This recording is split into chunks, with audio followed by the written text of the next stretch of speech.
அஸ்ஸலாமு அலைக்கும். இன்னைக்கு காலையில் நம்ம வீட்டில் என்ன சாப்பாடுன்னு பார்த்தீங்கன்னா, காலையில் நான் மாவு விரவுறத பார்த்தாலே நீங்கள் கண்டுபிடிச்சிருப்பீங்க. புட்டுக்கு தான் நான் மாவு விரவிக்கிட்டு இருக்கேன். அது விரவி உப்பு போட்டு விரவிக்கிடுங்க. விரவிட்டு அதுக்கப்புறம் அதில் நான் தேங்காய் பூ, புட்டு மாவு இப்படி ஒவ்வொரு லேயராக வச்சு நான் ஃபில் பண்ணிவிட்டு அதுக்கப்புறம் நான் புட்டு தொண்டியில் வச்சு நான் அவிக்க ஆரம்பிச்சிட்டேன். இதுக்கு நான் அப்பளம் பொரிக்கிறேன். அதுக்கப்புறம் சிறுபயரும் அவிச்சு வச்சுருக்கேன். இப்படி சாப்பிட்றது நல்ல டேஸ்ட்டாக தான் இருக்கும். நான் இது கூட வேணும்னா நாட்டு சர்க்கரையோ இல்லை பழமோ இது கூட ஒன்றா பிசைஞ்சு சாப்பிட்டுக்கலாம். நாங்கள் இன்றைக்கி அப்படி தான் இன்றைக்கி சாப்பிட்டோம். நீங்களும் சாப்பிடாதவங்க அதை மாதிரி நீங்களும் ட்ரை பண்ணி பாருங்கள். காலையில் உள்ளது இது முடிஞ்சதுன்னா அடுத்து மத்தியானம் லஞ்சுக்கு என்ன செய்யணும்னு சொல்லி அதில் ஒரு யோசனை. அந்த யோசனையில் லாஸ்ட் அப்போ மீன் இருந்தது. அப்போ மீன் குழம்பு வச்சு மீன் ஃப்ரை பண்ணிடலாம் அப்படின்னு சொல்லி முடிவு பண்ணினேன்.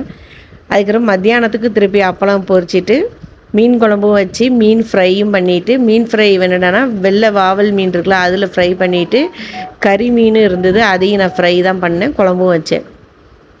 மத்தியானம் எங்கள் வீட்டோட லஞ்சும் இப்படி தான் போச்சு. கொஞ்சம் ரசமும் வச்சுருந்தேன். ரசம், மீன் குழம்பு, மீன் ஃப்ரை, அப்பளம், இதுதான் எங்கள் வீட்டோட மத்தியான லஞ்சு. இன்றைக்கி நான் கன்னியாகுமரி டிஸ்ட்ரிக்டில் இன்றைக்கி லோக்கல் ஹாலிடே வேறு, ஸ்கூலு காலேஜ் எல்லாமே. அப்போ எல்லோரும் வீட்டில் இருந்தாங்க.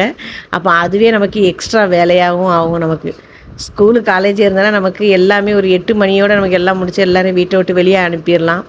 இப்போ வீட்டில் இருந்துட்டு அதை கொண்டு வாங்க, இதை கொண்டு வாங்க, ஜூஸ் கொண்டு வாங்கன்னு சொல்லி நமக்கு ஒவ்வொரு ஆர்டராக வந்துக்கிட்டு இருக்கோம். நம்ம அதையும் கடந்து தான் நம்ம வரணும். நம்ம இத்தனையும் கடந்து நம்ம லீவு நாளை முடிச்சிடணும். நம்ம எப்படியாவது முடிச்சுட்டு ஸ்கூலுக்கு போயாச்சுன்னா நம்ம ரிலாக்ஸ் ஆயிரும். ஸ்கூலு காலேஜ் ஆஃபீஸ் எல்லாம் போயாச்சுன்னா நம்ம ரிலாக்ஸ் ஆயிரும். எல்லார் வீட்லேயும் இப்படி தான் இருக்குங்கிறத நானும் நினைக்கிறேன். உங்கள் வீட்டில் எப்படிங்கிறத கமெண்டில் எனக்கு சொல்லுங்கள். இந்த வீடியோ பிடிச்சிருந்ததுன்னா சப்ஸ்கிரைப் பண்ணுங்கள், லைக் பண்ணுங்கள், ஷேர் பண்ணுங்கள். அலைக்கும் சலாம்.